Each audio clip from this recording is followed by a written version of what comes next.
Remember that? I actually never saw The Shining in full. What, The Shining? Yeah, You didn't see that movie? not in full.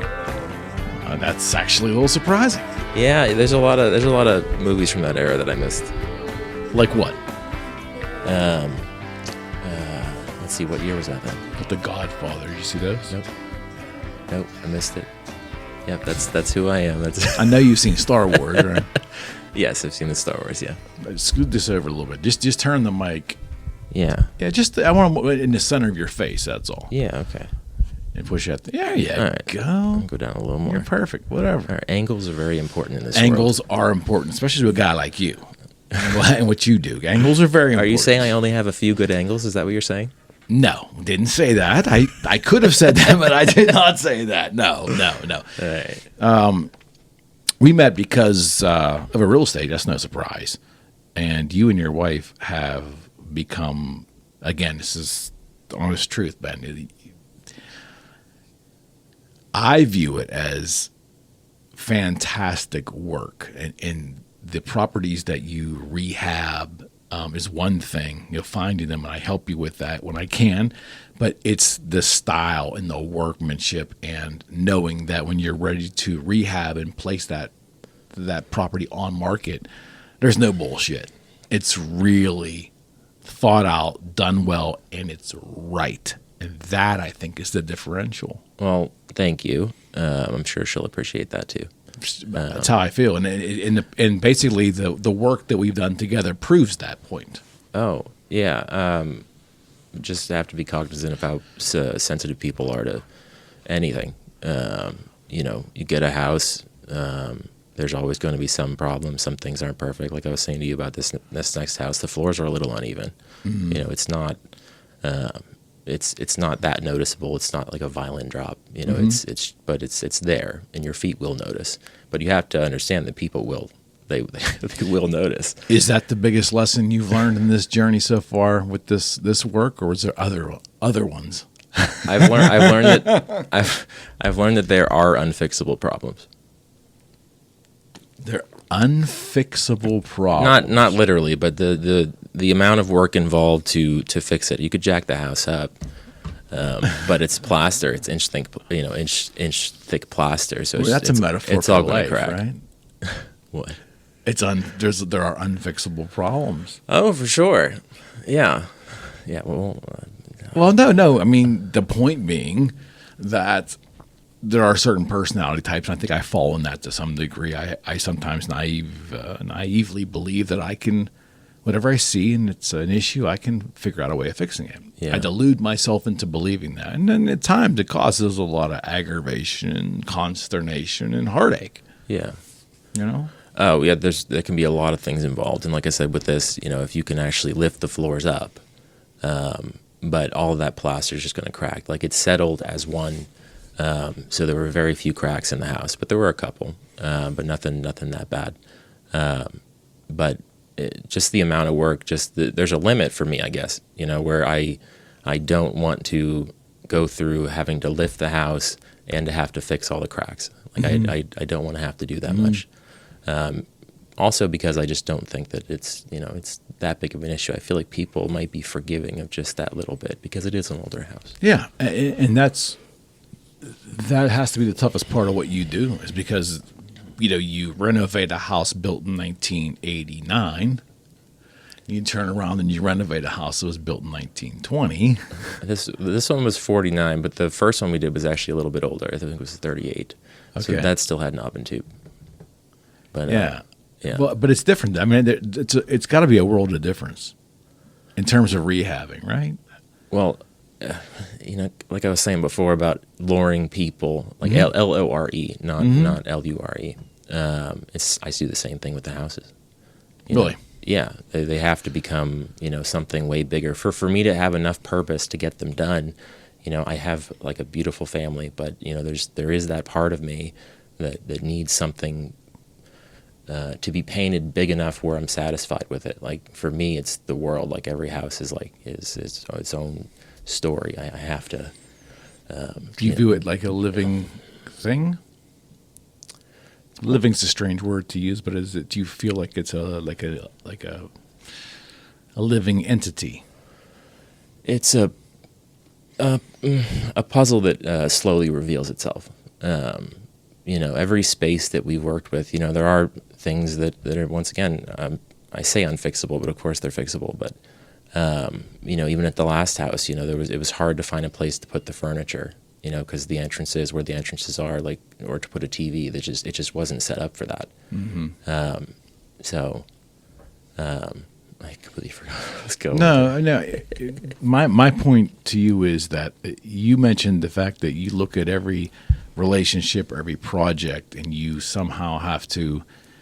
Are you saying that you have to dive into it and like interact with it in a way that encompasses you? It's everything. It's my time, just like anybody else. You have to hold your time as everything that you have. And I have to be doing something in that period of time mm-hmm. that means something big enough for me. Like I was telling you about the 115 Elm. You know what I mean? Like, mm-hmm. But that was an easy one. Okay, that was an easy one for me to figure out. But because of that, I do derive that purpose that it means that much because of how significant, element 115 is. Yeah, and the connect. Yeah. So you're basically able to find a connection in some things, which give them additional more meaning to you. It's so obscure, okay, and anybody who's listening might know what we're talking about. But it's so obscure in how important that story was, mm-hmm. That it means enough to me too, because of how big it is. It means enough to me. It's getting to that point of it's enough. I know it's super. No, do you when someone says the word intuition to you, what does that mean to you? What does intuition mean to me? I'm not looking for an academic answer. I'm looking for an answer on how intuition will be viewed in your life. How you would view intuition, your intuition, if you have any. If you believe you have any. Yeah. It's kind of selfish and almost self-centered in a way to say that, my intuition is, like I said, just to make people, things, everything as big as possible in my own head. I don't know how other people view, but like it's a help your fellow man thing. Like I have to believe these people are superheroes. I have to believe these people are, however old they are. Like if you're, if you're 70, I'm 35. Mm-hmm. Okay, you're twice as long along the road. Like your picture, your plan in the big picture might be a little different. Okay, but in this life, you have to look at somebody as twice your age. Like they've been here just as much time. They mm-hmm. put their time in, and time is what you have. Sometimes I think it's time flies. Time does fly, but I think sometimes when you hear the phrase "time is everything," mm-hmm. People they give you a lip service there. Oh, that's absolutely true. Well, note the word tie. Like we all tie in that concept. Yes, time is everything. Yes, time is everything. It's the ultimate currency, and I find this out. The reality of it with every year. I mean, I should have known this 40 years ago, right? Yeah. The logic of it, but I don't think you really feel it until you have enough life underneath you to realize how fragile and frail and fleeting it is. Sure. Yeah, but it's hard sometimes to be cognizant of that. When you're young, for sure. I know, but I preach it, but I don't really. I get it. I don't honor time. In what way? There's some days where I just don't want to work. And mm-hmm. It goes into a lot of stuff in my past. But there's some days where I just can't. Like I just don't have the energy. But I also don't take very good care of myself. I drink way too much Diet Coke. Me too. Yeah. So it's I could take better care of myself. I wish I was more cognizant of that. I wish I thought of that more, mm-hmm. Because I really could use that more appreciation of the time that I have here. Even when, it creeps up a little bit when I get like a bad stomach ache or something, and I feel like maybe the Diet Coke's finally getting to me. Yeah. Yeah, I mean, health has to be at the top, right? Because there was a commercial on today, and I don't know if it was a web-based commercial. I was actually the rare times I'm watching television, but it was basically, I think it was on the web, and it said, you don't really have any problems in your life until you have a health problem, and then that becomes like the center focus of your life. And all of the other problems become extraneous and just not important. I guess it depends how intense the problem is beyond. I think they're talking about a significant health problem. Yeah, significant. It just overtakes. Yeah, it's the life and death. It's, And everything else just seems so fleeting, and it just. Part of you's maybe transitioning. So. Mm-hmm. So. Mm-hmm. Yeah.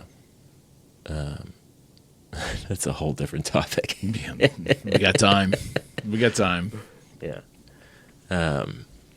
But I mean, I had even just having a bad back for a week, I thought, what if something really is wrong? And it actually turns out that my lower disc is shaped like I think this is right, it's shaped like a trapezoid instead of like a disc. Okay. So I guess it was wearing on my back, and one of my discs was wearing a little bit. Yeah, back pain's no fun. No, it's no fun. But the time thing is, again, where I'm at now. I just celebrated a birthday, and I'm like a year away from 60 now, and I get it. Everybody lives their life basically, I think, on a unique time frame, meaning that a 60-year-old person here is not feeling or acting or living the way another 60-year-old person is, and on and on and on. I mean, it isn't just a number; it's a marker. But you still put just as much time in as they have. Exactly. Yeah, and exactly right. And a person is allowed to believe that and think that. There's nothing wrong with that. You don't have to think that just because they've done more stuff. Like, you've put in just as much time.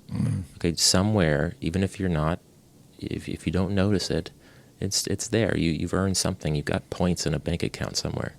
In the bank of life. Yeah. Well, you've tried your best. You said your words. Like every time you say the word, you're shooting those points in the bank. Yeah, that's true. That's true. Yeah, I've also looked at people who have had terminal illnesses that have been in my sphere.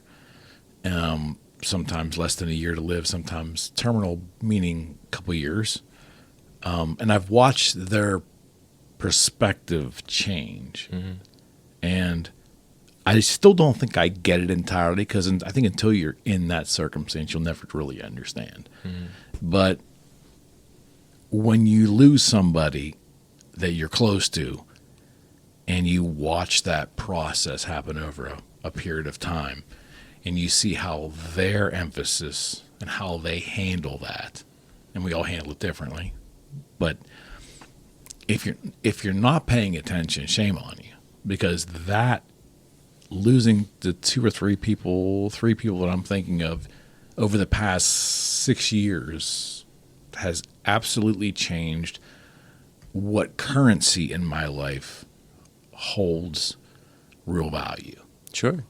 Time it is. Time at the top, for sure.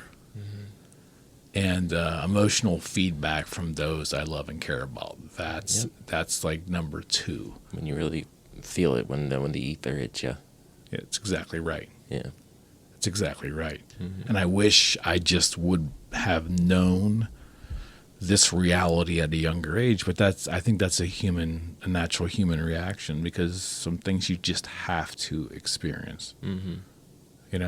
Yeah.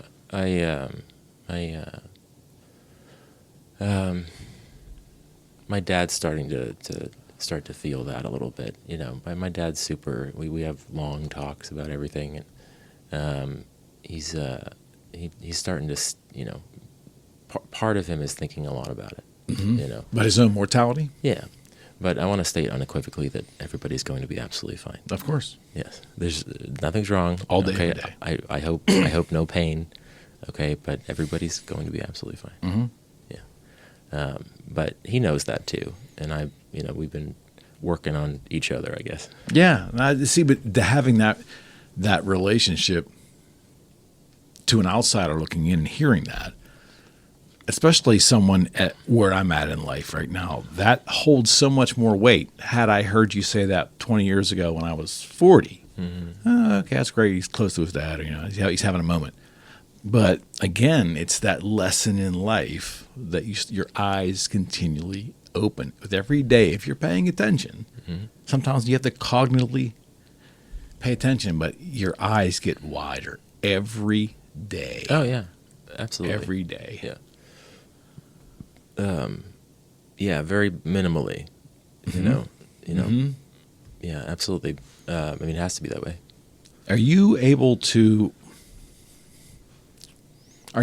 stop during your day and recognize when a lesson is being shown to you, a life lesson is being shown to you? Are you able to do that? Sometimes, normally at night, it kicks in or I notice it. But sometimes during the day, there's things that make me laugh, that are because they're so ridiculous. There's a lot of that. Yeah, like I still can't figure that electrical issue where the shower light goes off when I turn off the vanity. I don't know. Yeah, that's gonna twist your brain for a while. But it's comedic, and I guess I let it go because it's been that way for months now. It seems okay, but I do need to fix it. Yeah, it's highly suggested that you do. A comedy of errors, yes. Yeah. Yeah, but they're able to recognize that this is a life lesson. Because, again, I have no problem doing that now. Mm-hmm. I'm actually embarrassed when I stop and recognize. I'm embarrassed because I could have been doing this all along, and I would be a better person today had I been doing this 25 years ago, know? Yeah. There were so many bad examples around me all the time in circumstances, business, social, and I can easily identify them now. Yeah. But while they were happening, it wasn't like they weren't apparent, or they could have been apparent. But I either chose not to, or I was incapable maybe. I don't know. I struggle with that. I just don't know why they didn't have an impact on me then, but they seem to now. And I wonder if it's too late. Oh, yeah, no. Sometimes you go through life and, chapters don't really stick, but later in life the words start to show up as to what really happened. Yeah, that's a tough thing. That's a tough thing about aging, is recognizing the solution of your problems now. In retrospect, looking back, that the solution was so easy, and I just didn't take the right road. I took X instead of Y. Yeah. Well, I mean, I'm talking pretentiously. I mean, I don't. I have very little experience with life and death. Like I've lost a couple dogs, but I've been so lucky. Like I haven't really lost anybody close to me. I lost 2 drummers. None of which, I mean, one I was kind of close with. The other one we only jammed a couple times, but two guys to one to both to heroin, I think. Yeah. But besides for that, I've had almost no death in my life. And even with my puppy, she attacked or went after my nephew. And we had to put her down, but we were over in Thailand, and my mom had to do it. But I wouldn't have been able to do it. I love that dog so much. I love my nephew too. You know what I mean? But I love that dog so much. And I would do anything. But that's not the right perspective. I need to put family over over animals, I guess. Yeah, isn't that an interesting human condition? We've really elevated household pets, and it's not just household pets, but generally household pets. We've elevated to the status of humans in terms of connection. I feel like I'm not the only one. You know what I mean? Like I can't state enough how much I love my nephew. Like I would do anything for those kids. I get it. It's a bond. It's sometimes it goes too far. But it feels great when you have it, and you don't want to let it go. which let people get new puppies, but I can't go through that. Oh yeah, 100%. It's I don't know. I was looking at my dog the other day and having one of those moments, like, man, it's like 10 years, 11 years now, and you just can't imagine what my life looks like and feels like without that constant. And is it just the constant, or is there a real affection there? And then I just immediately came to the conclusion there's absolutely, I might not want to admit it, but there's a hell of a lot of affection there for this animal. And that's why do humans succumb to almost human-like affection, an attachment, but to an animal? And I know that I'm not the only one where it sometimes it supersedes in a certain way. You know what I mean? Because it's maybe it's primal. I don't know.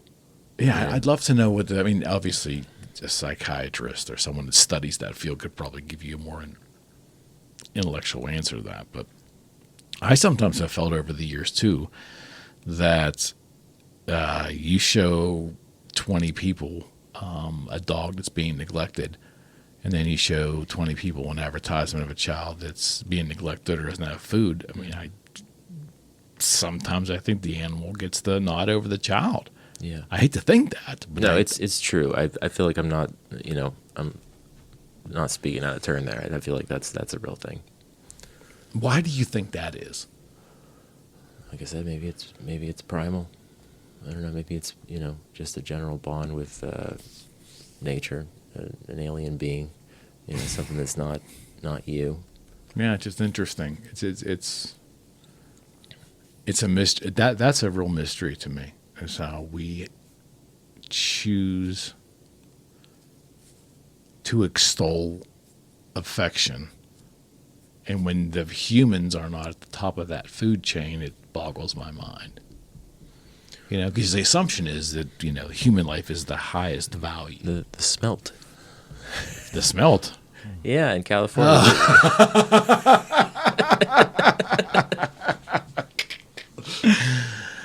Yeah, they want to keep the fish. They want to keep the fish. Yeah, let the houses burn and save the fish. Yeah. And I just want to say one more time for my sister, because I know that she'll listen. I love Ollie. I do, really. You digging yourself a hole here, pal? Yeah, it's all right. She'll forgive me after this. But it's just honest. I wouldn't have been able to put her down. In my mind, it had nothing to do with if I care or not. It's just I could not put her down, like primally. Like I can't do it. I love too much. And I wish it's tempered itself better. Allocated itself better. So. I can relate to that, though. We had twin dogs, and we had to put my current dog's brother down because of cancer 3 years ago almost now. And I could not. I drove over there with the dog and my wife and my stepdaughter, but I could not go in. I said my goodbyes on the gurney, and they took him in, and I just couldn't do it. I mean, I felt very inadequate that day.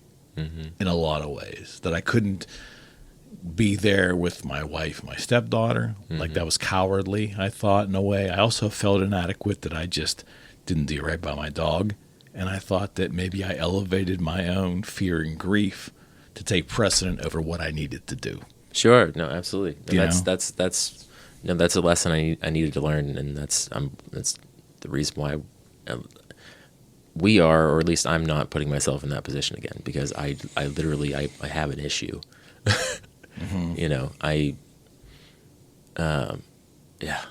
It's tough. Yeah, it's really tough.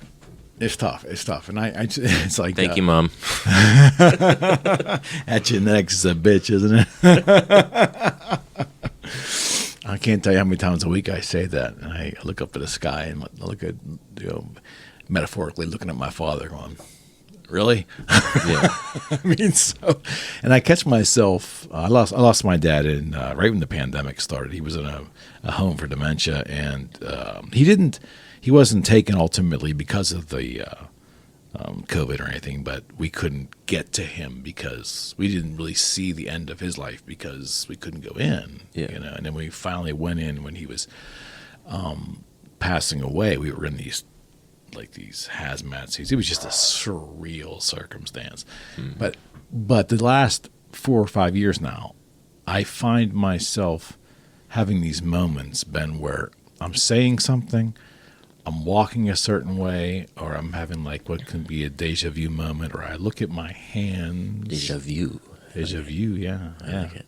But I look at, something will trigger like, holy shit, that's like, looks like my father's hands. Yeah. My father used to walk like that. Oh, my father would say this thing. I have this thing where I do commercials for the radio gig in the morning, and that stuff happens so much. But it's scary though. It's scary, but it's kind of cool. It's comforting at times. They were laughing because they wanted the copywriter said, you do these really good commercials, but you tend to accentuate the word "and." So when I'm saying something like, come down to so and so and get this thing, and I always accentuate this "and." Mm-hmm. And it's absolutely because of my father did this. Sure, and I grew up watching my father give presentations for scouting and for church. And he would do the same damn thing. Yeah. I never was cognizant of that, but until now. And I'm like, oh, Christ, I can't get rid of that word. It just keeps going. The question is there's more. The question is it by example or is it genetic? I don't see. That's a deep. How deep do the genes go? I don't know. That's really interesting. Yeah. Is it a learned behavior or is it just in there? Probably. I would think so. The other bit would be a little more complicated, I would guess. And where's the line drawn there? In what behaviors did the lines meet? Well, does DNA change over time? Does it make additions? I don't think so. I don't think so either. It's finite, right? I think so. I should know more. Can we change our genes? Like our gene, what do they call it, a genome? I mean, is that because there's a lot of alternative medicine out there the past couple of years to talk about like gene therapy and well, no, wait a second. Weren't there people saying that you could change your mitochondrial DNA? You can acclimate yourself to colder weather or whatever. Does that change your what's mitochondrial DNA? I don't even know what that means. It's a thing we have. Yeah. Well. But I mean, in this information that I've read, we can change that. So that'd be changing DNA, right? I mean, from what I've learned, it seems to be the storage system for your traits. Mm-hmm. So at a small level, I don't see why it wouldn't continue to gather data. I don't know if it's the one making the decisions. That would like to think that's us. Mm-hmm. But I wouldn't be surprised if it had if it's a database. What are they? Peptides? No. What are they made of? No, definitely going over my. Yeah. Well, it would have to be finite, right? Because isn't that your DNA is a marker now? I mean, we're using it in crime all the time, and that's been going on since the mid-'90s, right? Yeah. Mm-hmm. So I would imagine that would have to be a static marker. I don't know, but I would guess longer, but I don't know. Yeah. Yeah. Yeah, I don't know either. I didn't know. So is your DNA as unique as your fingerprint, correct? But your fingerprint can change. Just take a knife and slice your fingerprint and scar it. That's going to change. I don't know which can have more combinations. I mean, it brings up an interesting conversation about being marked in general. Let's go there. Yeah. So, even during this is to get. I have to be careful with what I say. No, you don't. No, I do. So, do you know what podcast you're on, right? I guess just a lot of people don't want to be thought as a number or a combination or a you know, we've talked about this before, like an IP address. Mm-hmm. You know what I mean? People don't want to be thought of as a number. You know, they want to be their own unique thing and Mm-hmm. have no marks whatsoever. Where was I going to go? I completely forgot where I was going to go with that. Which I totally get. It actually reminds me of a Dr. Seuss story, the Sneetches. Oh, it's been a while for me. Yeah, I remember them. The bellies with stars, and That's right. the ones that don't That's have right. stars. That's right. And they all ended up mixing together, and they all were happy. Yep. Yeah, that's what it reminds me of. Yeah. That's the best way I can explain it. You know, I don't know how we ended up getting here, but yeah, no, I think it's going to be hard to avoid that if you look at this universe as a type of system. You know, I feel like it's going to be hard to avoid having some sort of mark somewhere where it's not a bad thing to have a home. You know, It's our own uniqueness, right? Yeah, and you don't have to put numbers. You can put symbols or nothing or a feeling. You can put anything. You can mark your own. Mm-hmm. Okay, but nobody wants to, you know, have a mark. You know, they don't want to think that they're a number somewhere in a system. You know, they want to be represented by other things that mean a lot more to people. You know. Let me. Okay. I don't know if you get what I was saying. I do. Let me take a right turn then and Sure. ask you this question. Would you agree that humans, I hate to say as a whole because that's ridiculous, but we have a tendency to crave uniqueness. We want to feel special. We want to feel like we matter. If anything, we get to design our own fingerprint, like that type of thing. Correct. Okay. Yeah. So what puzzles me recently in society is that we want, in one regard, we want to be special. We want to... Hard to avoid. Yeah, true. But we want to relish in that. We want to have our own individuality. We want to express ourselves the way we feel we need to, you know, and always in all avenues and all that's true, that we have this uniqueness, right? And at the same time, we're so quick to join groups and engage in groupthink and engage. It's chemistry. I feel like it's just. You think the two are interrelated? What? I mean, am I comparing apples and oranges, or am I you know, is that uniqueness its own standalone thing, and then the concept of us, you know, seeking like-minded people, seeking like-minded viewpoints, seeking like-minded philosophy, and raising a unified team flag and all that stuff. Is that a separate conversation, or does that go straight against our craving of uniqueness?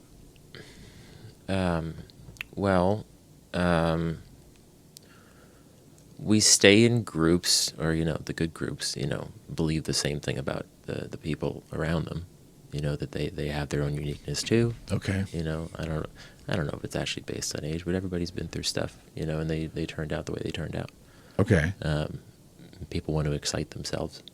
But once again, I think it's maybe some sort of deep chemistry between the things that people say to each other, the motions they make, the way they, once again, stir the ether around each other, you know, and it seems to work and be, what's the right word? You're able to create a lot of things and a lot of feelings between people, you know, just by the things you say and the motions that you make. And I feel like that builds you as a unique person. Mm-hmm. You know, you find your voice in the group, whether it's, once again, you like to say things, or you like to, you know, go out and get coffee. So the group has its own hierarchy, then, that's what you're trying to say. Is it a hierarchy? It might kind of be based on age, or, you know, I guess maybe reputation, you know. But is that more finding your own place, comfortable place in that group, or is that truly a craving of my own uniqueness within that group? Oh, well, I guess you kind of want to dope your uniqueness with that group. Meaning, like inject that group of people into your uniqueness. ooh, okay. Yeah. I mean, you only get so many choices at Friends based on, how you're living, For me, I get, every once in a while, my wife's got some friends, but my two best friends in my early 20s, they, it's a long story, but there was an Adderall issue. Mm-hmm. Okay. Kids never touch that stuff ever. But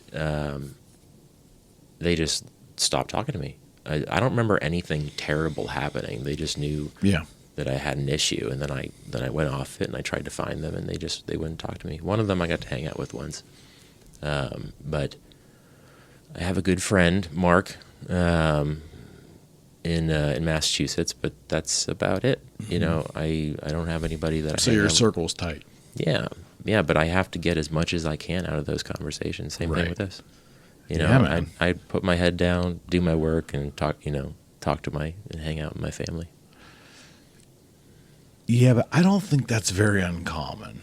I think that most humans go through the world believing, and maybe social media over the past decade or two has made it worse. I think that most humans go through the world thinking that they're more important to others than they actually are, and that in general, we're not talking specifics, but in general, and that our circle of influence or our circle of inputs to us is much bigger than it actually is. I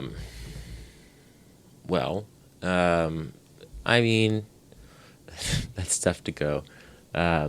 Would you not agree that there's a delusion that many of us have that when something happens to us, that it's so cataclysmic because everyone is going to see it. Everyone is going to know it. And there's going to be a negative reaction to our feelings because of it. And in reality, that's not the case because we're not on their radar in a significant way with most people. We're not on their radar. Yeah, and I don't know how much, you're getting something from them, but obviously not the right type of attention. I think you have to be able to derive and draw from everything, around you,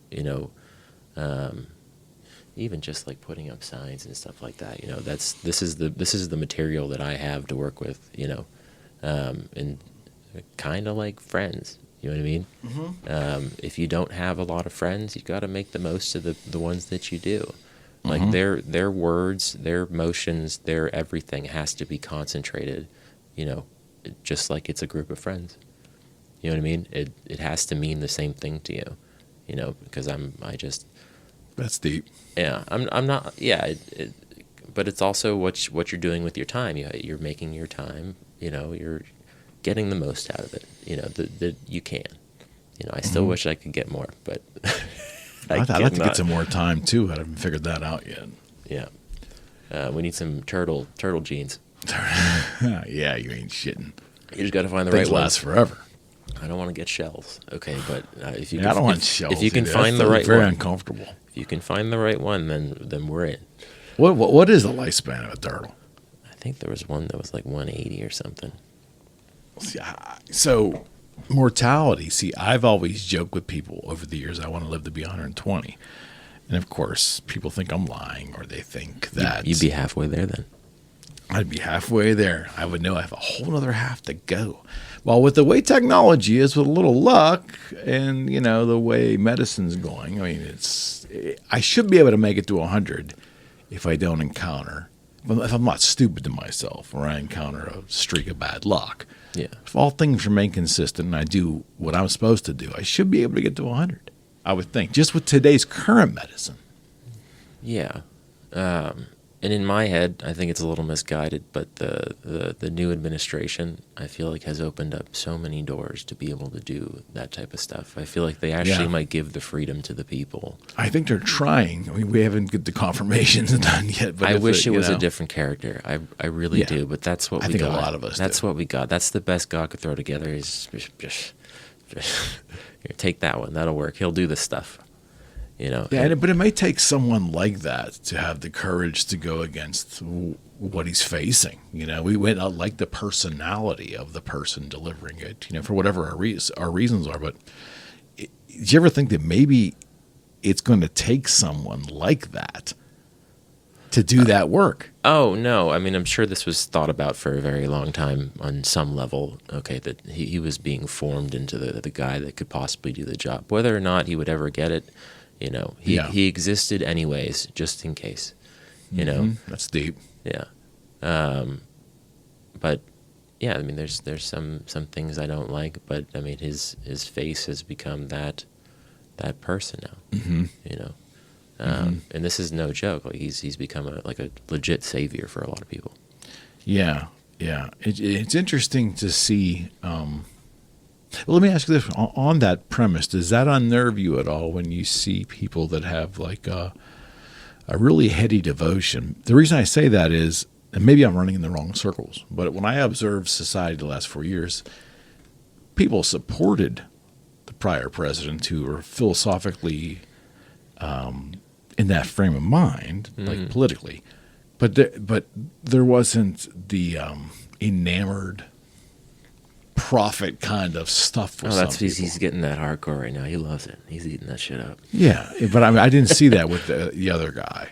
Yeah, I don't think that his. I hope I can swear. I'm only gonna throw a few in. Are you kidding me? Of course you can. I don't know. I that's the only thing that makes me unsettled is I don't like seeing fellow Americans have what I perceive to be blind devotion toward anybody. I just don't think it's healthy. It's culty. It is. And cult is a real feeling. Like you can sense it. Like people know when it's culty. Like it's you have a sensor for it. Yeah, it's somewhere in there. We do. It's like a sponger. Like it's somewhere in there. Like a flux capacitor. It's in there. But there is definitely some of that. But maybe the world needed a little bit of that. I think both sides of the political spectrum, the philosophical spectrum, have those types of followers. Just some are on display now because the one party has he's power. giving people a lot of hope, and there are some people that really think God saved him. Well, yes, yeah, and that's a. I would think with a lot of Americans that would be a natural reaction based upon the existing religious beliefs, and it is hard to. It's hard to dismiss that idea when you look at the circumstances that happened. When you look at it, it's not a stretch from a belief structure to understand why people believe that. And the fact that he just turned his head, that's it. Yeah. I mean, to be honest, my first thought was fake, catch a packet. Like that was. Yeah, I think I did too. Yeah. But then I didn't want to believe that could happen. There was a part of me that did not want to believe that. I mean, I can believe that we do a lot of unsavory shit in this country because I think that with every day that goes by, more and more facts are coming out that there was a lot of nonsense that happened in the last 4 years. Maybe that shot was more of like a census. You know what I mean? Like, what do you mean? Which direction we go in. Because maybe it was fake, but it probably wasn't. But if it was, do you want it to be real? Because you realize once not him getting shot, but the attempt, because it's going to make somebody feel that way. It's going to make somebody feel like I was meant to do this job, and that's exactly what we need, to get this place in shape, Yeah, there's so many illogical things about our government and in society in general. Illogical meaning that there's things we've instituted that just go against basic, I'll say it, just basic morals of kindness and logic that you look at it just does not make any fundamental sense, yet we do it. We have whole departments that are doing it, and we're paying for it.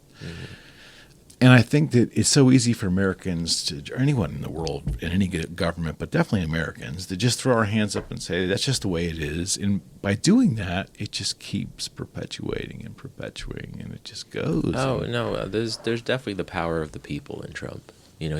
Followers are a real thing. You know what I mean? Like, he's got a lot of followers. Like, his ego is on fire. Mm-hmm. But he's holding it,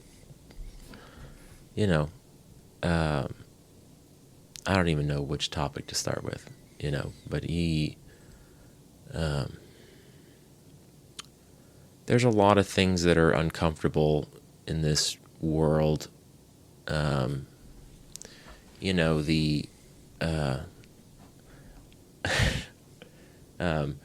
Like the trans issue. Yeah. Okay. Just they're being male and female. There is part of me that feels uncomfortable, but I am a very inclusive person. Mm-hmm. You know what I mean? I love every single person. Every person has a home in my book. I love every single one of them. Mm-hmm. But there is part of me that's uncomfortable with it, even if they're super nice. Like, there's still part of me that's uncomfortable with it. Mm-hmm. And I don't want anybody to feel ostracized. I don't want anybody to feel that way. I hope this kind of alchemy goes into them being more unique, but they do have to, as a community, in my opinion, like, gotta look out for decency, recognize that it does make a lot of people uncomfortable, but it has nothing to do with how we believe in you as a person or anything Very like that. True. Just be nice, be respectful. Like, if we screw something up, if we misgender somebody, like, please forgive us. Like, it's okay. But we also don't want to change. People are very, very stubborn. Do you think we've lost our sense of proportionality in many ways? Meaning we are creating narratives or laws in some areas that deal with a very small portion of society in many different ways, and then forcing those beliefs over the masses, and it's just not landing well. So when the masses either dismiss it or they don't want to live in this way anymore, Another census. They blame the small section of people. And it's funny because we really, quite frankly, in my opinion, whether you are on one side or the other, we're projecting our anger in, whether it's the legislation or whatever, we're projecting it at the wrong people. We shouldn't be projecting it to the other side. We should be projecting our anger at the people who have taken small, obscure issues and have tried to mainstream them. That's what's pissed off everybody. Oh, it's certainly an issue that perpetuated itself. It grew quick. I don't know if it was because... It's back to logic, though. Like, there's some very illogical things. I mean, you can't tell somebody that... It would be ridiculous for me to assume that I could get, I don't know, randomly 1,000 people in a room and tell those 1,000 people that it's impossible to define what a man and a woman is. And get them all to believe it, and capitulate under that belief structure. I would be naive to believe that, but that's exactly what that's exactly what our government... That's what an election is, yeah. Our government tried to do for a period of time through many different avenues. But doing that was satisfying how much of the population? They weren't acting on... We live in a society of, hopefully, kindness at the forefront. We'd hope so, but at the same time, it's a majority rule society, right? Yeah, but I think with that issue, at least, it's going to transmute itself. Okay, it's going to turn from this awkward period, okay, where I hope that there's no extra violent issues against that community. Agreed. Well, certainly. But there's going to be some people that are, going to be like, haha, like that type of stuff. It's really shitty. You think that some of that came back the other way, though, too? There's militant behavior on all sides. Yeah. I hope that doesn't happen, but like I said, I think it'll change into that. It'll change into the unique sector of the population, but they have to be nice. I agree. And don't rub it in our faces, don't. Well, that's just that's schoolyard behavior, and you knew that was going to happen. But I think that any winning side in any contest in society is going to have an element of gloaters, that people just they don't handle their ego well. I just hope it doesn't show itself violently for that community. Yeah, absolutely right. Yeah, I hope so as well too. I think it's going to be the leaders within that community are going to have to maybe retool the message, or maybe they'll have to mess with it a little bit, to blend in, but they'll pull it off. I'm not worried about it. I'm not worried about it either. And I think we've come a long way with acceptance. And I think most people are okay with people just doing what they do, as long as it doesn't impugn them. Yeah. Yeah. I think maybe not. I mean, you've always have religious fundamentalism on all major religions that want things strictly their way. I get it. They're not going to be as tolerant of someone else's differences. Got it. But I think most people, Rocco Cozza would always say, Ben, that if you get all these people in a room, the large swath of the people in the so-called moderates in the middle, right? We all kind of want the same thing. We just kind of disagree on the way that we get there. Yeah, there are definitely very different roads out there. Mm-hmm. Yeah.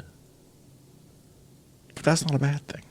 No, not a bad thing at all. Why do we not celebrate differences? Why are we'd rather scorn them than learn about them and celebrate the differences. Why is that? I think that's one of the gifts that we will eventually get that some people already have. Like, what do you mean? There's a lot of people that don't do that. Even I don't do that. Like, I can in moments, but I don't. I do. I have prejudices. I do. Oh, we all do. But to me, they're physical and mental. Like, they're just there. I don't want them there. Are they prejudices or are they preferences? Or is there a difference? I think prejudices. Yeah, because there's no preference in people. You know what I mean? There are completely different cultures out there that you just can't understand. But once again, time, like, they've had the same amount of time. Like, at least that soul has had the same amount of time. Okay. So that's where the prejudices lie for me. I do. Let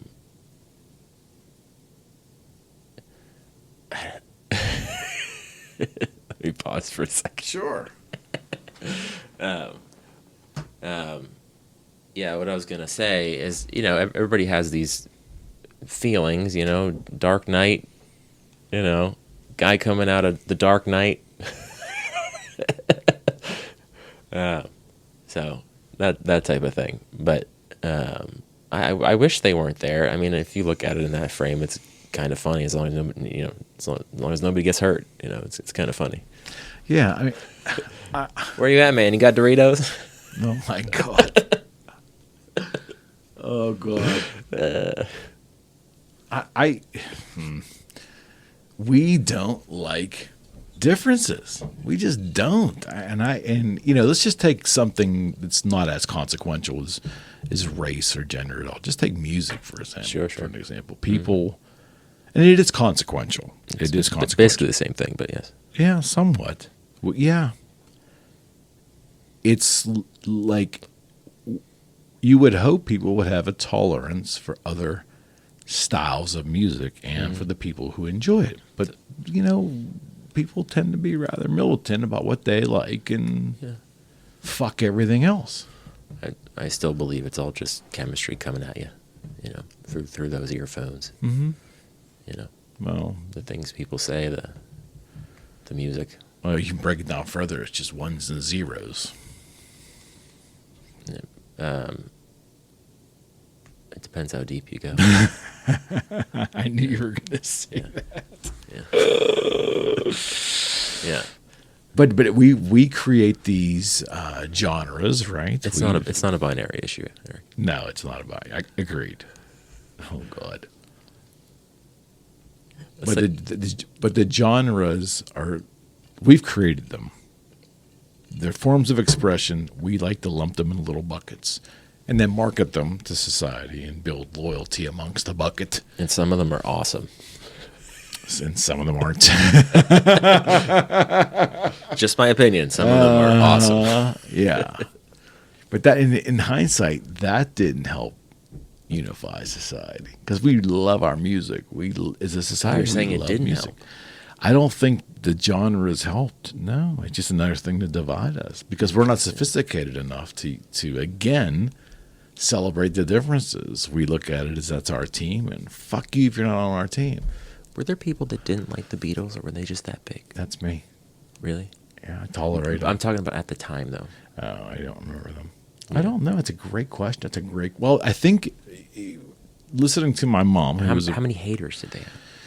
My mother never dug them, but she loved the Stones, and she said there was a divide there. Got it. So that was where it began. That was, yeah. And then she said, but yeah.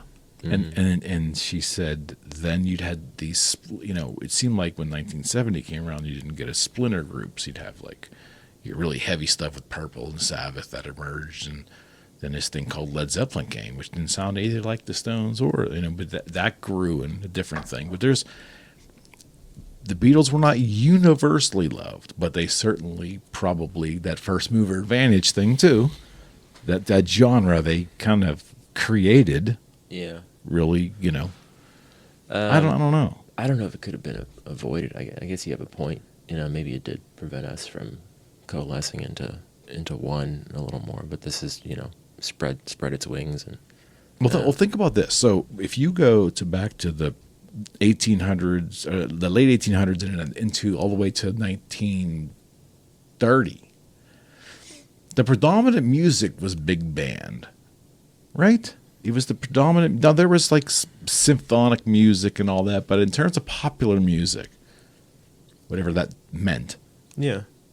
I'm not sure exactly. But, I mean, it was... It's a momentary thing to say if a song is as deep as a different song, because there's some songs... that are super complicated instrumentally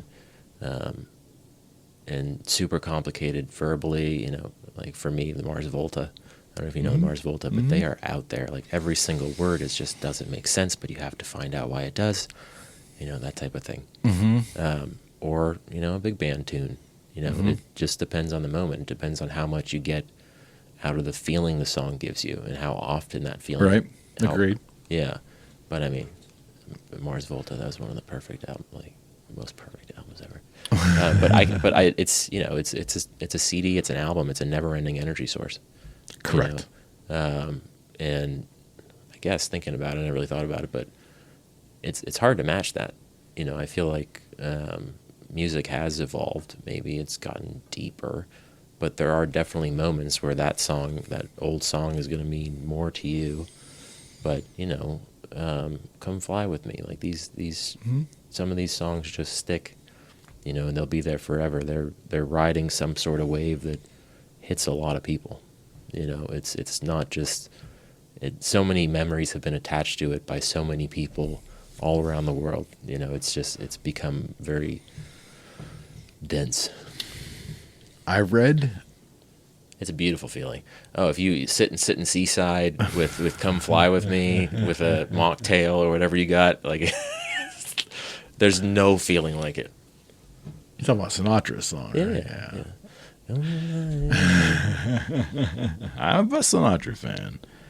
I don't know who said this, and I'm probably not going to say it exactly as the quote, but you'll get the gist. Someone once wrote... I think it goes like this. music was God's apology to man for our fading memories. It's optimistic. I believe that it could very well have been an apology. And to think that, if you say that, rock and roll or whatever started in the 40s or 50s, I guess it might be more like rock and roll was the gift, If you break it down, I would have to agree, although that's not a universally believed thing. Absolutely not. But like this, after all the wars and everything. Yeah. Mm-hmm. But I took that phrase to mean that there's a frailty to the human mind through age and through our memories fade and all that. And the music, because what music does is it jogs back. Oh, yeah. I didn't take it that way, but absolutely. It causes you to. If you ask anyone about their favorite songs, especially the older favorite song, when they go somewhere and they relive what was special about that time that they heard that song, whether it was the people, the events, whatever it was. Music appears to stick with time. It somehow there's a weird It mingles with the tachyons. It might.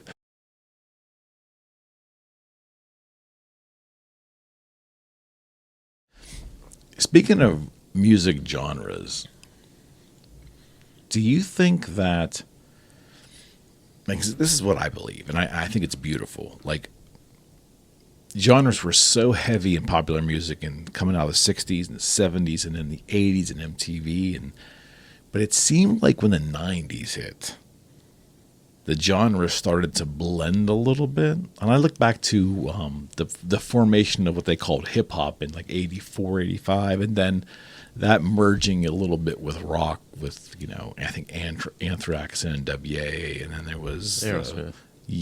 And so and then when you hit the 90s and grunge came, like anything was possible.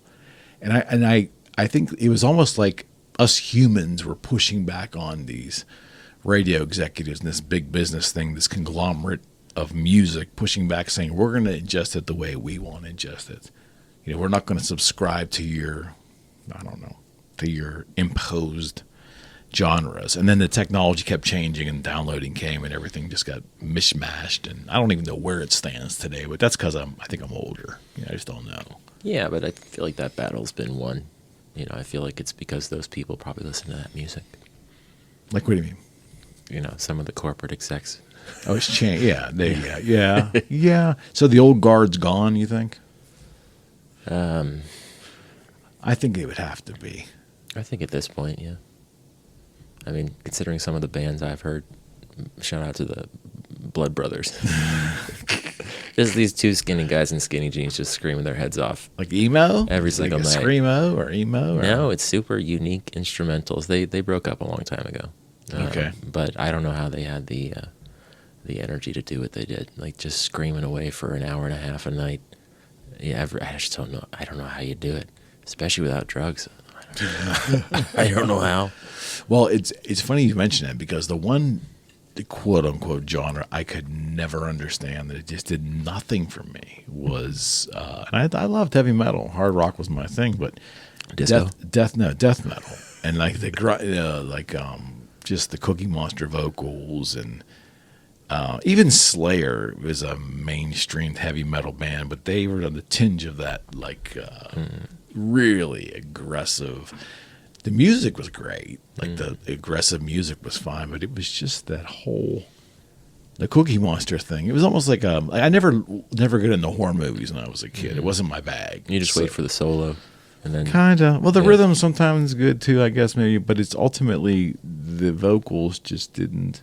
Now, look, I listened to Johnny Rotten, was like my childhood hero as well too. So that wasn't great vocals either, but there was something unique in that. Yeah, I could listen to that where I couldn't really listen to Deicide. Did it feel forced? Slavery? Slavery. Wait, Slayer. No, it's like being in the business that I was in and in the genre that I was selling in, I was aware of them, and they had one or two songs that I kind of thought were like "Raining Blood." I think was one that was acceptable to me. Yeah, and Kerry King, I had met him a couple times, and we never got a chance to work together. But it was okay. So I was aware of them, right? But it wouldn't be what I would. I mean, Boogie Street's closely attached to Dimebag Darrell because of just what happened and what we were involved with. Pantera was not my go-to. I didn't grow up on that. That was a little after my time, so to speak. It was just a little bit over the top heavy for me. I didn't find the guitar tone pleasing. I respected the playing and all that, but it just, and again, here we are. But it was great because being in that exposed me almost by force to these other genres. And it was a healthy thing.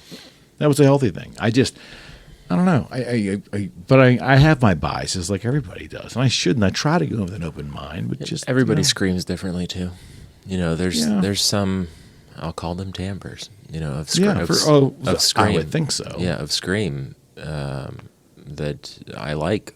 There's not a lot, but if you couple it with unique instrumentals, and it's there's something there. And please mix in some singing. But like if they're screaming to the bridge, but they're singing in the chorus or vice versa. I can't do full length songs all screaming. That's why that never worked for me. That's why though. So go back to the early '90s. I was working at AT&T in Pittsburgh here, and I had a cube, and there was a young kid sitting next to me. His name was Chuck. Really got along with him, but he was a good 10 years younger than me or so, and we had some likes, but he would bring this little CD player in, and there's bands like Deicide and Cannibal Corpse and all this shit. And I was like, oh my God. And I'd listen to like him jamming over there, and I'm like, and this guy's going, rah, rah, rah, rah, rah. And I'm like, what is this? I can't. Yeah. It's real guttural. Yeah. And I didn't know how to evaluate that as anything of any worth to me. It could be considered, through certain lenses as a mockery of, music sometimes. I don't necessarily look at it that way, but because it does take talent. The instrumentals are normally pretty good. But all their logos have like a bush full of twigs. Yeah. If you ever see like a festival poster of them, and all the band's logos are up there, you can't tell who's playing. It just looks like piles of twigs. They chopped up some. They went to Michael's and chopped up some wreaths. That's exactly right. Yeah, it's like it was very. It was, but it was like, how do you evaluate that for? I guess it was that one thing I couldn't get past was the Cookie Monster vocals, like the musical stuff. I could, okay, but my version of like the scary music or the music that really grated on the parents was like Black Sabbath. That was as heavy as I was exposed to as a kid, because Kiss was comic book shit. But I mean, Black Sabbath there was weight there. Yeah. And Zeppelin, some of the stuff, if you try to understand the lyrics and all that, there was, but not the Sabbath was like the 800-pound gorilla there. You know what I mean? But that was the apex of like scary shit. But years later, it's just nothing now. It's not nothing in terms of quality, but it's just the impact in a negative way on society is almost laugh. Ozzy Osbourne's a cartoon character now. It's like the death metal's very niche. It's there though. There's an audience for people like it, especially over in Scandinavian countries. Yeah, right? Some people like the even if you can't understand the words, some people know the words, and those words mean deep things to them. Just like, have you read the lyrics? I'm sure they're ridiculous. Of Cannibal Corpse. I mean, it's just a. I don't know. I hope they don't mean too much to the audience, because you have a bunch of like some murderers walking around out there, some killers, right? Yeah, but a lot of people have a lot of angst, and they gravitate. Okay, so let me ask you this. On the same vein, like I sat down with a guy named Fred Vogel a couple years ago. He's here in Pittsburgh. Super freaking great guy. Fred is a filmmaker who makes gore movies. And I was like, let's just say I got an indoctrination and I got an education during that podcast. And Fred Koala was with me because Fred had known Fred Vogel. And he was known for making a movie back in the early 90s called August Underground. And I'd never heard of it, but I guess it was like one of the most gory things. And there's magazines and, they have conventions and things. And I felt so uncomfortable at the beginning. But then when, going into it with an open mind, Ben, I tried to understand. People value it. People, People have, everybody's got a dark side. Everybody watches the murder documentaries and all that type of stuff. For certain. And it's because it's reality, and it's, I hope in some way it desensitizes us, maybe. I would think. Which can be a good thing and a bad thing. I guess you have to couple it with a belief in the afterlife. But there's a lot of violence and things out there, Is it just part of life? Yeah, as of right now. Yeah, I suppose there could be less accidents and less planes crashing in the future. I know. I'd like to say for a fact that there are, things that don't fail. Right. We have all the technology we need now. We have all the guidance systems. We have everything we need now to make sure that doesn't happen again. Yet things happen. Yeah. But two in a row. It's a little much. It's a little over the top. It's a lot to swallow. If you go under the premise that they're unrelated and they're just, for lack of a horrible word, coincidences. I look at it as an opportunity to start the discussion about. Trump's doing it now, making sure the right people are together to get these systems together the way that they should be. These things there's no reason in this day and time for those things to happen. Okay, on that subject, so I have blind spot protection on my rental vehicle. You know what I mean? I understand that it can reroute itself. Yeah. If it's within a certain, it doesn't make any sense. No, it doesn't make any sense, and yet here we are. Don't turn autopilot off or whatever. I don't know.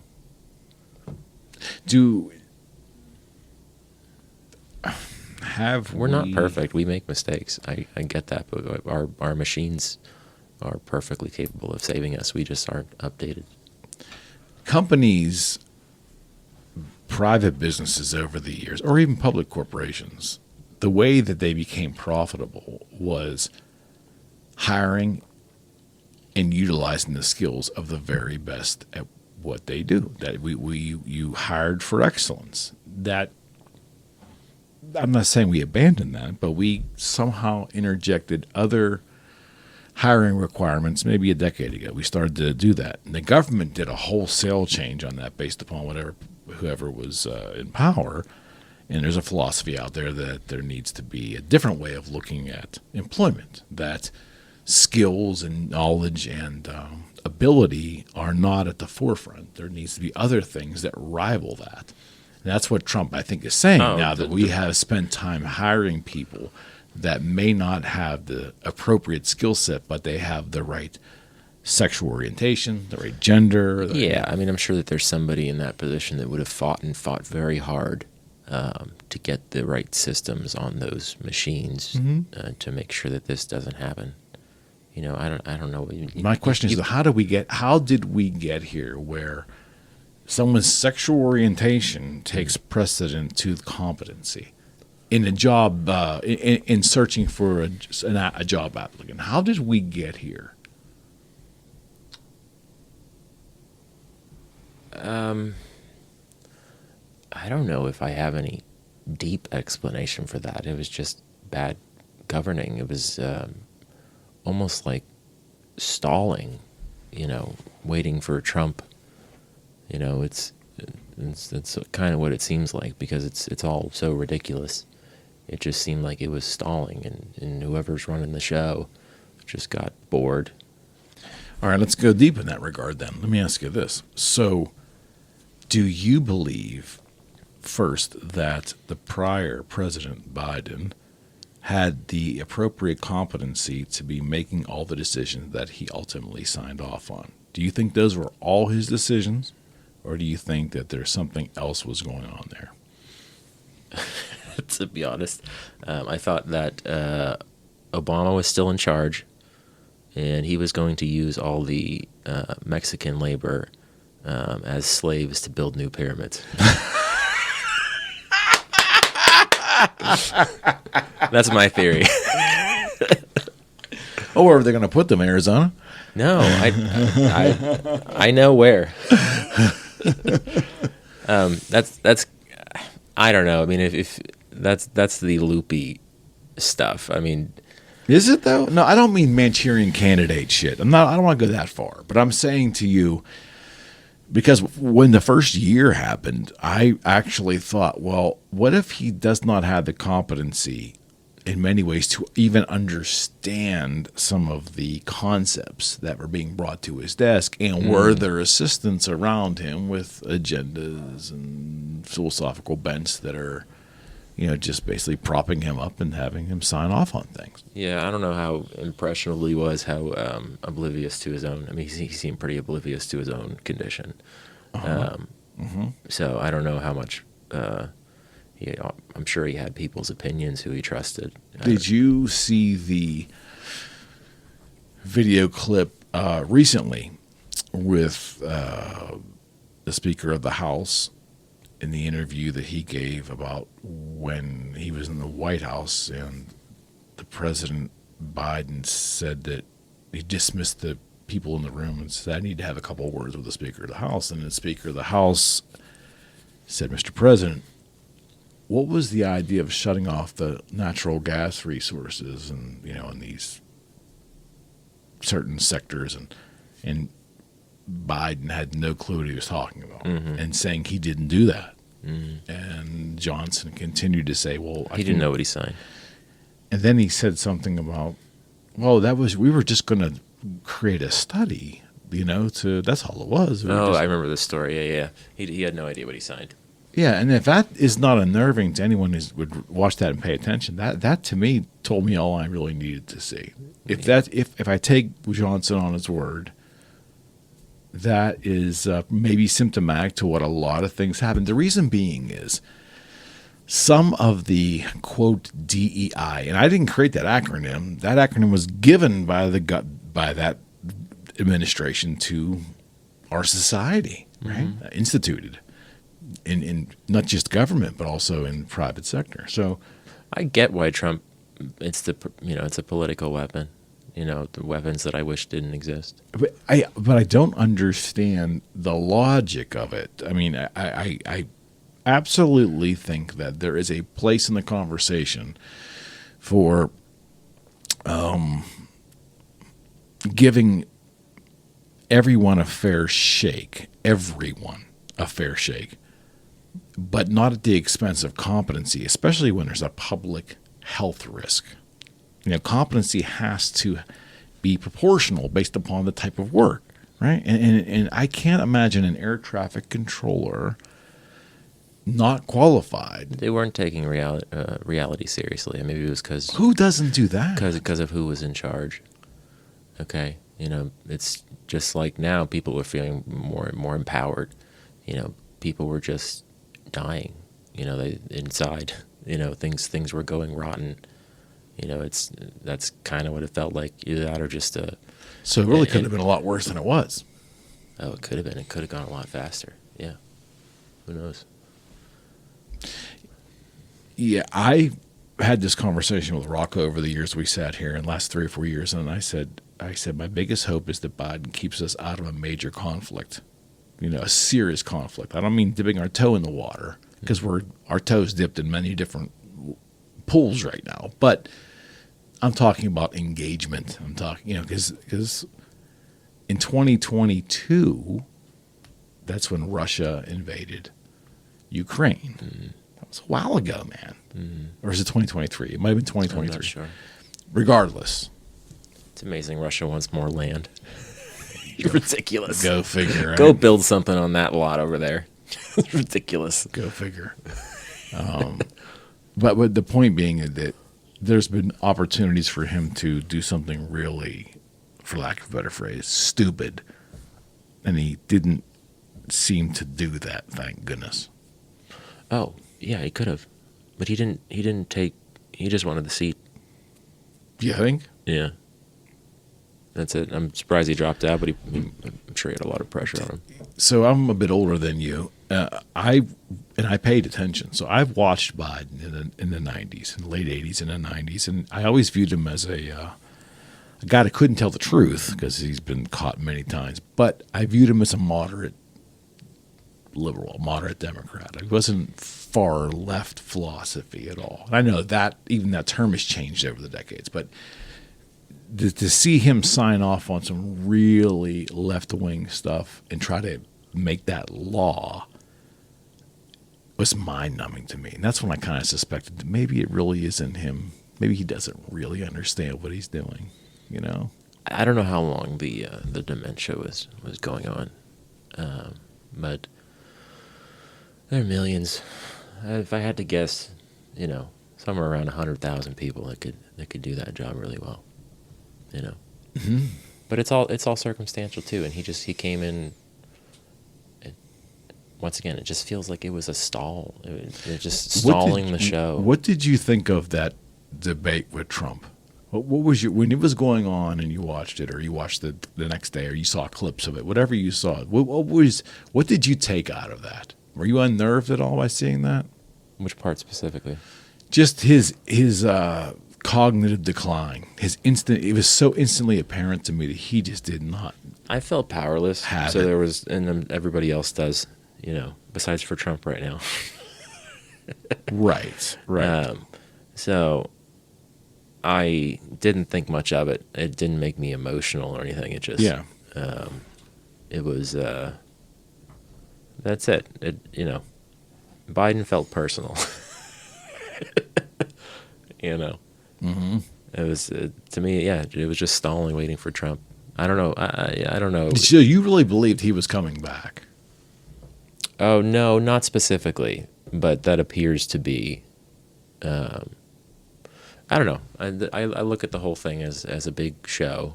You know, scripted. I don't know how far back. I don't know how far in advance. You know, people script this stuff. If it's just daily, I don't know. If they just write it by the day, but. You know, in a way, we saw how boring things can be.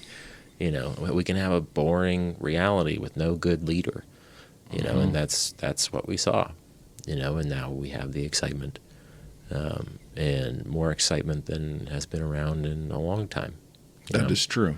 My life's not that long, but I don't remember anything that's as nothing ever has been tried to move this fast. Activious, yes. I don't remember anything like that.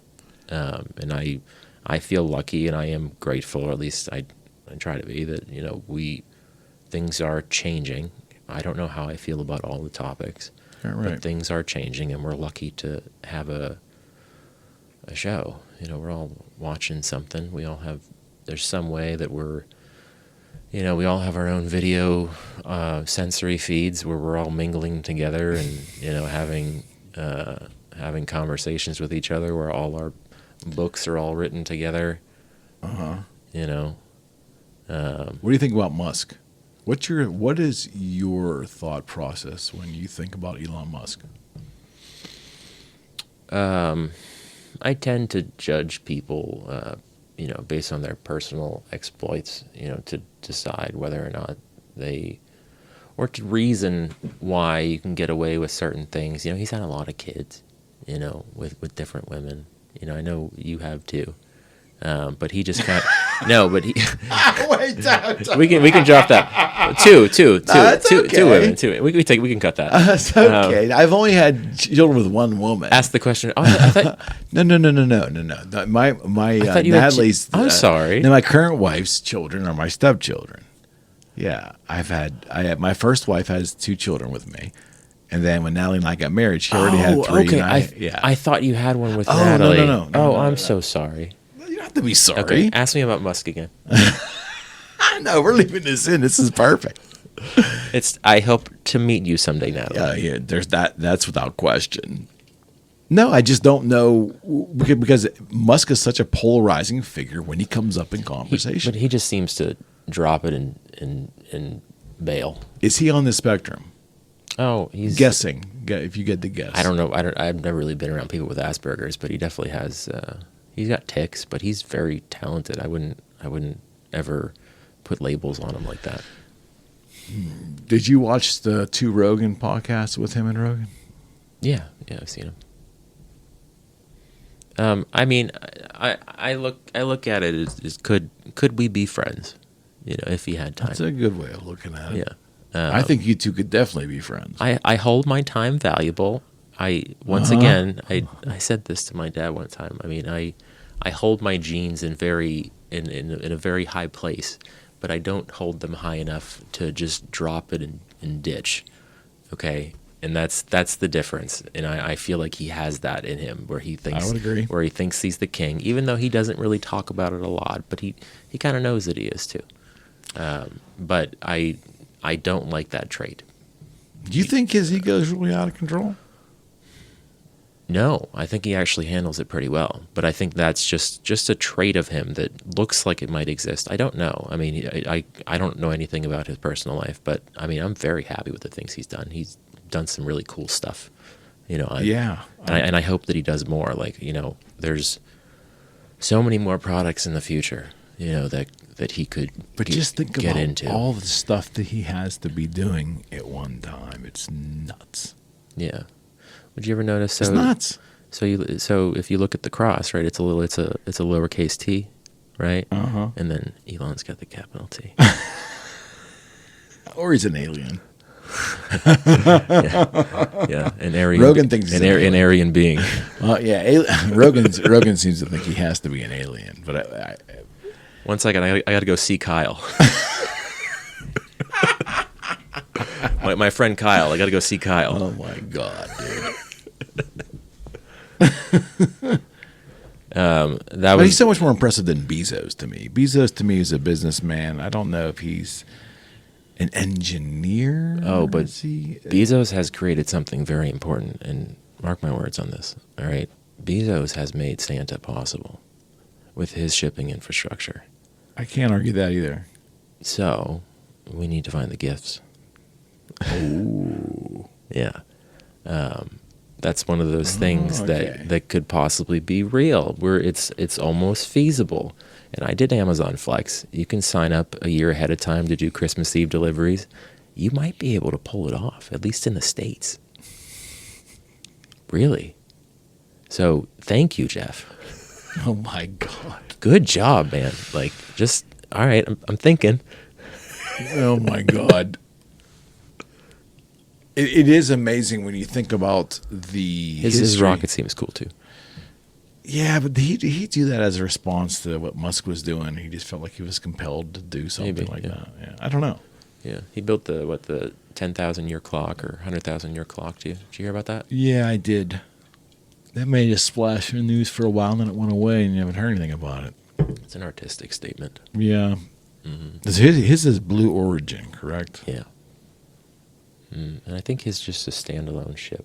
I'm not positive, but I feel like the thrusters are built. I don't think it drops a first stage. I don't think it does either. But I think he also has a contract with the government. I mean, Musk is just a freak in nature to me. I mean, building rockets, building electric cars. I mean, think about how big a car company is.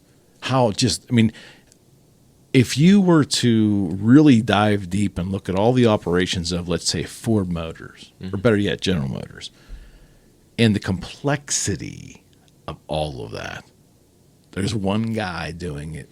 Who formulated everything in his head. He thought about all of those things at least once. Everything that moving, every moving thing, everything, he thought about at least once. Yes, yeah. I would agree. Or was told about it, I guess. It depends on what level you're at. I mean, I'm sure he had artistic control for a very long time. And he still does. He still has the Trump card. And he's building rockets. And he was building like the tube. That was the thing that was going to be the underground the boring company. transit. The Boring Company. Well, I think they were doing flamethrowers. Did you see that? Yeah, but that was just A side thing. Yeah, I think it was just Novelty. to boost the name of the Boring Company. So the Boring Company, basically, the boring mean boring out the earth. Boring machine, yeah. Yeah, okay. And then, but I think that's stalled, right? That whole project is stalled. No, they're still doing it. You just don't see it in the news. Like even on X, like there's nothing. They don't ever talk Then about he bought X. He bought Twitter on top of all of that. Here's 44. Here's 44 for you. Yeah, really, really, really hard-earned money, you know. So. Yeah, but that's for one person to be that creative and that successful. Mm-hmm. There's not many.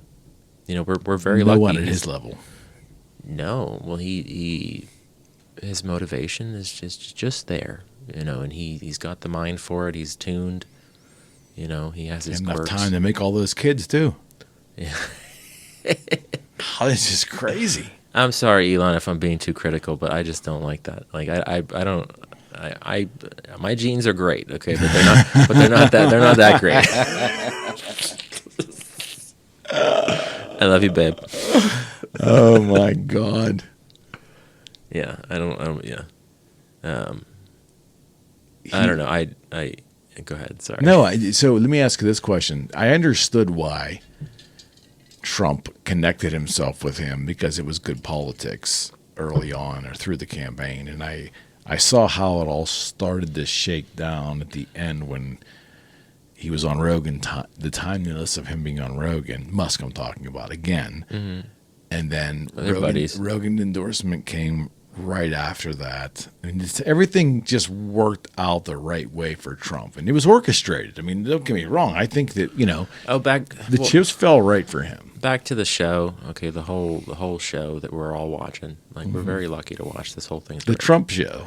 Yeah, but like I was saying to you before, like they are amplifying that name. They spent a long time with the Trump card, you know, to get enough people to know the word, and have it in what it means, and have it imprinted. Like it takes a while, you know. But it really is. It's the same thing that they did with. It's branding. Same thing they did with Christ. Same thing. Mm-hmm. Yeah, it's a little unnerving. Yeah, but that's what worries me, you know, because he's got keys to the kingdom. What worries me is the potential for legislation to come in to change the Constitution and give him the ability to run again. I'm not for that. No matter how successful these next 4 years are, I hope we go like gangbusters. I hope everything works out wonderfully. As of right now, I like Vance. I don't know what's going to change. I like him too. He's very. I like him better than Trump. He's lucid. You know, he can. His train of thought's pretty good. You know, he could do a good job. So I like the press secretary the best though. Caroline Leavitt. The blonde. Caroline Leavitt. Yeah. Okay. She's articulate and dynamic, and that's a hard job. And not all of them do it well.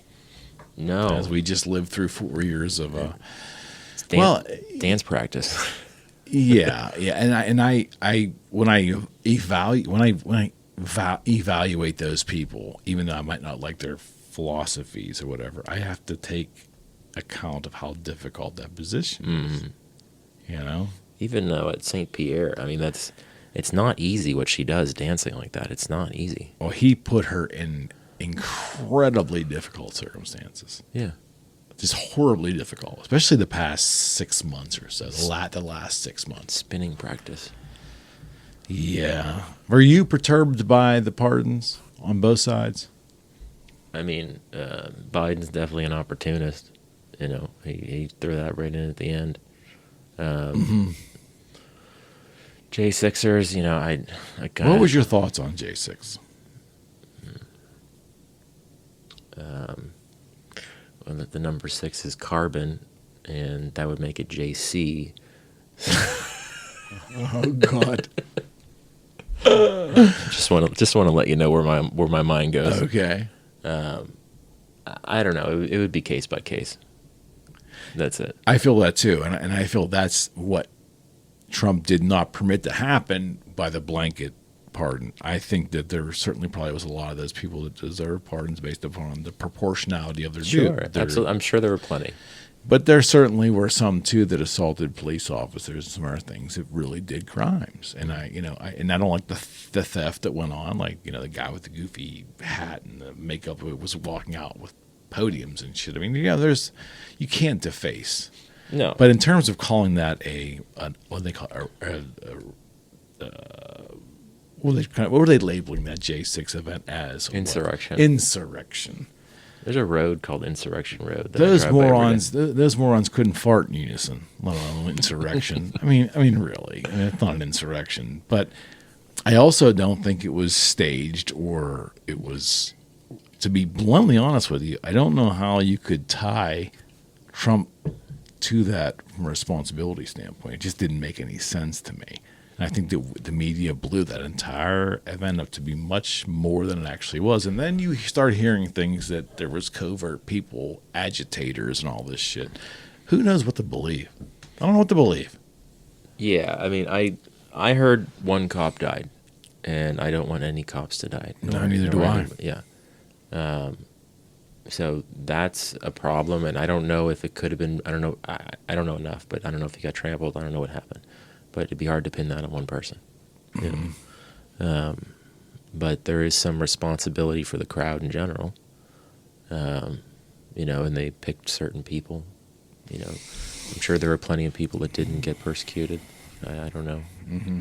I don't remember how many people were there. But at the same time, and during the same period, didn't we have cities burning in this country, and and just a lot of upheaval, and that wasn't good either. And a lot of that crime was excuses were made for that crime as well.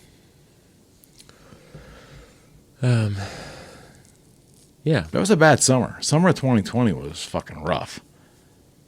It was. It was rough. We don't like to think about it, but it was. I mean, just the city of Minneapolis itself. Yeah, not good. And that's a fires. Fires in Minneapolis. Yeah. See, I don't even remember. Yeah. See, that's thanks to our media. I can understand why. There's the cycle. Yeah. There was a lot of protests that were absolutely not only legal, but they were. You can make the argument they were effective for the people who were doing it. I think the message got out, but there was also a lot of destruction that was permitted. There was a lot of lawlessness and danger. Yeah. People have a right to stand up for themselves. Mm-hmm. Everybody hopefully believes something adamantly. Yes. Agreed. Preferably, they meld together a little more. This is going to be a rough process with Trump for a lot of people. I mean, who's to say what's right? I'm sure that there's other places out there that function perfectly well with certain segments of society where there's no issues. Mm-hmm. When you say it's going to be a rough time for people, like, what do you really mean? Because I don't see that. Now, if you want to, okay. Because the media does not convey the human condition of what's going on with, immigrants. Okay. It doesn't convey the human condition. It's not that they don't cover it. It just doesn't convey. Either that or we just have become numb. I like to blame it on the news, but it's probably more the latter. What's your thoughts on that? What's your thoughts on illegal immigration and what we've gone through the past 4 years? I mean, I don't want the criminals here. Mm-hmm. For sure. Mm-hmm. It's tough because I don't know how it's going to pan out. There are employment opportunities. That they are perfectly fine taking. Mm-hmm. That I don't know if we're going to be able to fill. I mean, automation. I'm pretty sure it's close to there, if not there. But I don't know if that's the ultimate plan here. Could be. Yeah. So I don't know what it's going to do to the economy sending some of these people back. I heard that he took off protections for like 100 or 1.5 million people that Biden put in. That's what I heard. Mm-hmm. So they can be deported. Mm-hmm. You know, I don't know if it's a threat. Part of me hopes it's a threat. Yeah, I think they're just going after, initially, they're just going after those who have committed crimes. Yeah. I think, right? And that's the correct thing to do. I just hope it doesn't get out of control. You know, that's a slippery slope. You know, it's obviously happened before. You know, some things. I just don't understand. And that goes back to what Biden did and did not do. I just don't know. The idea of closing and protecting the borders was not a priority for him. And that doesn't seem like the Joe Biden I remember. Mm-hmm. You know, so where did that philosophy come from? Was he not cognitive? Was his cognitive skills not sufficient enough to do it? Or was he influenced by, you know, some ultra-lefty philosophy folks that just, you know, want open borders and they want to create chaos? You know, I don't think there's a lot of these people, but if they're in the wrong spots with the right amount of influence, you know, there's some issues there. You know, yeah. I know liberals get crazy when Republicans bring up or conservatives bring up George Soros, you know, and really, I don't think one man ever had that kind of control. Who knows? The point being, to me, it's always about the philosophy, Ben. Like, the reason Soros is a concern, or he's on my radar, is he wants no borders. He's a guy that believes in one unified people, one unified government. He absolutely writes books on that. A great final goal, okay, you know, but it's a pride thing for the USA, you know. Well, nationalism certainly is, but who we accept in our country is very important to us. I don't know if is it anymore? I think, to me, even your furthest right philosophy person has come to believe to some degree that immigration is not evil, but bad immigration policy leads to crime and chaos. You know. Yeah, I don't know if we would just need to, you know, for workers and things like that, make it easier for them to get visas. You know. But other segments of the population that aren't doing anything or taking over apartment buildings, you know, that's an issue. You just can't. But if you're working a job, you got to feel like you can go somewhere safe and be like, hey, I work this job, I work this many hours, you know, you can come see, like, you know, right. Can you give me a temporary visa and let me work towards something because I am certainly. I don't think any rational thinking American would have a problem with that. I wouldn't think, but. My thing is, rationale is all over the place. If we don't have a border that we can negotiate, or we can defend, or we can, you know, or we can tell our neighbors this is our border. If we don't have that, we don't really have a country. By definition. Well, where is it contained within the word country that there can't be? Yeah, I mean, I guess it's just general borders. You know, you have this land that is yours, and you want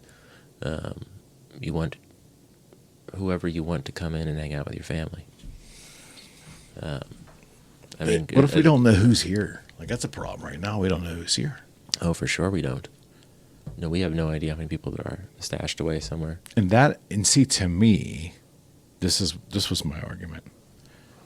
That issue alone, in my opinion, should have been enough for Joe Biden to be removed. Particular, because that's not taking an oath to protect the citizens of the country. Mm-hmm. He was negligent in that. Oh yeah, for sure. Letting all those criminals in. Yeah, I mean, it's not like you could really weed them out when they're coming over the border, you know, and they just came over with people that weren't criminals. But you let them come in unvetted, uncontested. Yeah. Which is insane. Yeah, no, I want to know everybody that comes in the house. That's exactly right. Mm-hmm. Especially when it isn't just the same. And it's Trump's right. To change policy. To look at this as his house.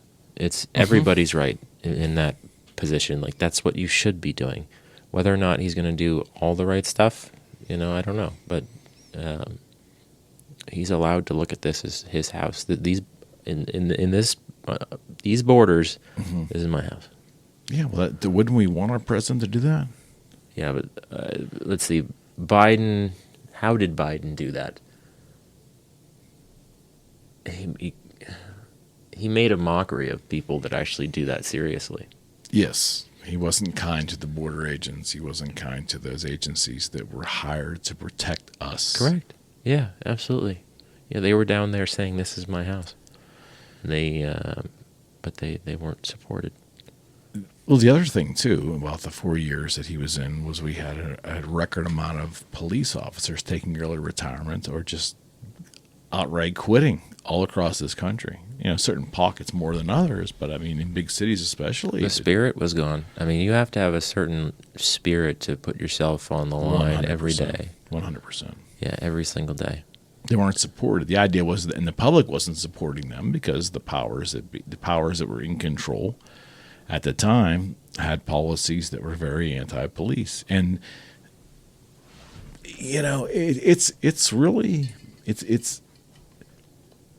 it breaks down the fabric of the country if there's no perceived order.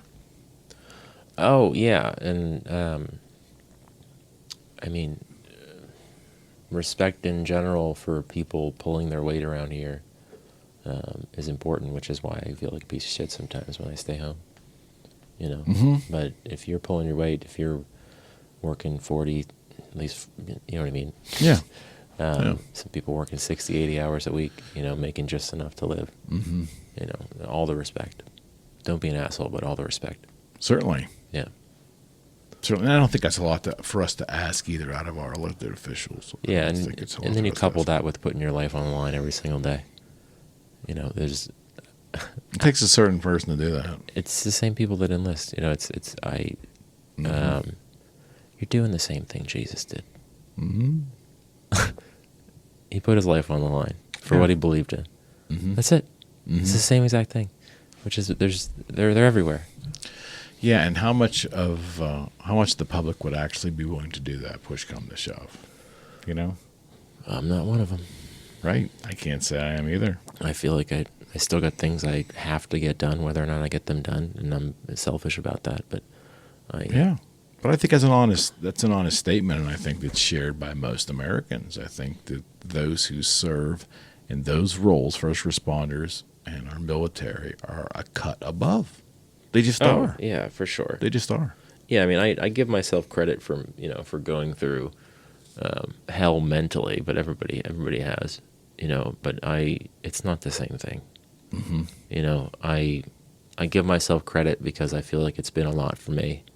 And I feel like I fight every day, to survive, keep my spirit alive. But it's not the same as somebody who goes to the military, puts their actual body on the line, It's a very foreign concept to me. I didn't serve. I'm very supportive of military family, my father and my grandfather and all that stuff. But the concept's foreign in that I blatantly have too much selfishness to ever sign up and take orders from a body or from an individual or a combination of the two. There's a lot of bosses out there. Yeah. But there's a subservient nature of the order required for military, though. Yeah, and I just don't think I could have done it. And, obviously I couldn't have. I mean, you never know what we could do unless you're pushed to do it. It's all that Sex Pistols you're listening to. You think that's what it was, huh? Yeah. Well, rock and roll does have a rebellious spirit. You rebel, you. Yeah, I think there's something to that. I don't know. That's cool. I mean, that's life should not be war. I mean, right. I hope they. I don't know if they'll ever go away. I mean, we need the right people in the right places, like you said. I wish that there was some sort of I mean, there's just the general political process, but I wish that there was some sort of spiritual way, or what I don't know what you would call it, but a way to get these people in the right positions. Where basically make it look like God actually cares. Yes, you know what I mean? I would agree. So I guess that's it. You got to make God care to put people in the right positions. Are you in entrepreneurship now because you prefer not to take orders on a daily basis? Is that part of the thought process for you?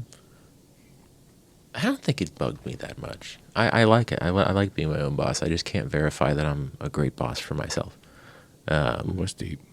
Which is why I have. Well, you're the hardest employee, for yourself. I guess. Yeah, that's true. Yeah, I give myself a lot of guff. But there's a hierarchy too. Like I listen to my wife, so I am kind of an employee, which is absolutely fine. That's okay. Yeah, I think that's fairly normal. But it's definitely a luxury. Yep. Yeah, for sure. Uh-huh. And anybody would be lucky to have it. And I hope, in a sense, everybody has a way to feel that way. And just even just getting through the day, even if you're listening to a boss, just getting through the day is pretty rewarding. Mm-hmm. And then you're your own boss the rest of the day. Hopefully. Yeah. So I was a corporate employee until 99, and when I left to do the guitar thing and then become a realtor years later. So the last time I worked at a company, in an organization, was 99. So this day gig I got going on now that I've taken on, there's an element of organization there for sure, and supervisors, and it's very uniquely easy for me, but I just don't know. I mean, the old theory was that I just didn't play well with others. It used to bother me when people would say that. You're right where you need to be because you don't play well with others. And I'm like, it's if I like those around me, I don't think that's really a big issue to contribute as part of a quote unquote team. I have no problem doing that. No, back to what we were talking about earlier about being unique. It's just a different. Everybody wants to be unique. Deep down, everybody wants to be unique. And that's not Agreed. That's not a problem. Agreed. It can't be any other way. For the system to work, it can't be any other way. But some people are more. It means more to them. Correct. Like no matter what, I'm sorry. Like even if you don't think about it, you are unique. I'm sorry if that's bad news for you. I get it. So I get it. Yeah, I mean, I want to be a standalone. You know what I mean? I want to be just do my thing. Hopefully, have some a clear road in life. If I end up meeting with some people that I get along with, that's awesome because it's really hard to make chemistry work these days, especially quickly. It's almost impossible on a quick basis. Yeah. It's actually dangerous at times to try. Oh, for sure. Even just eye contact. Like sometimes you can push yourself too far. Without a doubt. Yeah. Yes. I've done that. Without a doubt. Yeah. For real. So you got to watch out for that because that's not the substance. So. No. Yeah. Entrepreneurship has its rewards. I mean, it's the tough road.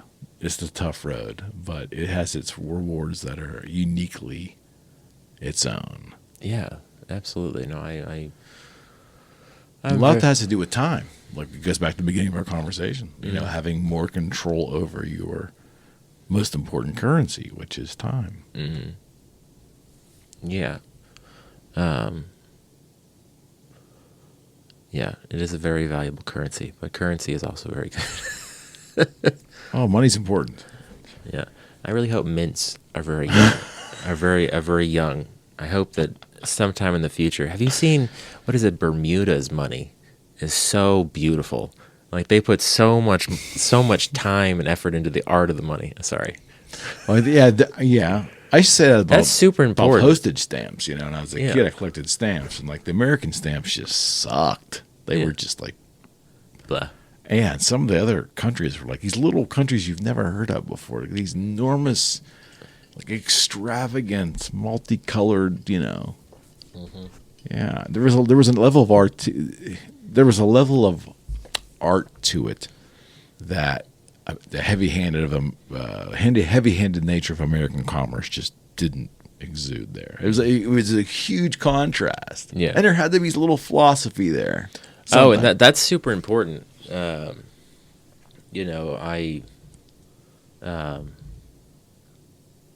It's amazing what you can convey, and there's something about even just the coins, like the weight of the coins. There's something very precise about it. But it depends a lot on the intuition of whoever is designing them. Correct. Or the intuition of the team, which is, I feel like, hard to get together. Hard to make 5 people have the same intuition. I would agree. Yeah. But I don't know. It goes back to sometimes you really just hope that God cares and that he puts the right people in the right positions. He put the right artists in control of the money design to really hit those strings of everybody. Obviously, you don't want to rub it in people's face that don't have money. Okay, but in an ideal world, there'd be enough to go around. Mm-hmm. You think it's hard to create art in groups? I mean, musicians do it, right? But I mean, artists themselves, that other area of expression, the visual arts. I think it's harder to create a truly fulfilling art between 2 people than it is just a full group. Because between 2 people, it gets incredibly intimate, and once again, that's your news source. Like that's all you got. If you're, love you, babe, but if we're just hanging out with each other all the time, of course, you know what I mean. The world has to be in every single word she says. Which is world and word. Just missing a little line. So that's where you get everything, and that relationship can run so deep. And you can get very close with bands, and over the years, and you become brothers in every sense of the word. You've all seen each other naked, at some point. It just happens. You don't even know when it's going to happen. It just happens. Drugs. Some. I don't know. I don't know where they went. But that's, yeah. I feel like the potential of that is much bigger. I don't know. I think that's why marriage exists. So. Did you have a good time? Yeah, of course. This is long overdue. Yeah. We talked about doing this about a year ago, didn't we? It's been a while, yeah. Yeah. Yeah. We're gonna. He doesn't know it yet exactly, but we're definitely gonna hook him in for some panel shows. Oh, I'm in for anything. Yes, like I said, I don't hang out with a lot of people. I'm glad that I still got it a little bit. I can still have a. Yeah, you have no problem there at all. Yeah, I just think there's formats I have. We have a 4 Friends series. We also have got we've got some we have some alien shows we do. I mean, that's pretty all encompassing. We call it an alien show, but it really is. Yeah. It's the whole bag. It's wherever I fit. I can go into that stuff for a while. And we spend time with theoretical physicists on here and go off the deep end a little bit. And I think that you would have a lot to contribute in that show. Well, I really don't. I'm not going to speak out of turn. There's some things I know about. I've been researching electron spin and trying to understand. Okay, so there's some things that I think about. That's stuff, physics, and I took AP physics in high school. I don't really remember much, some stuff, but I don't remember. But I would love to listen, and if I actually have somebody who knows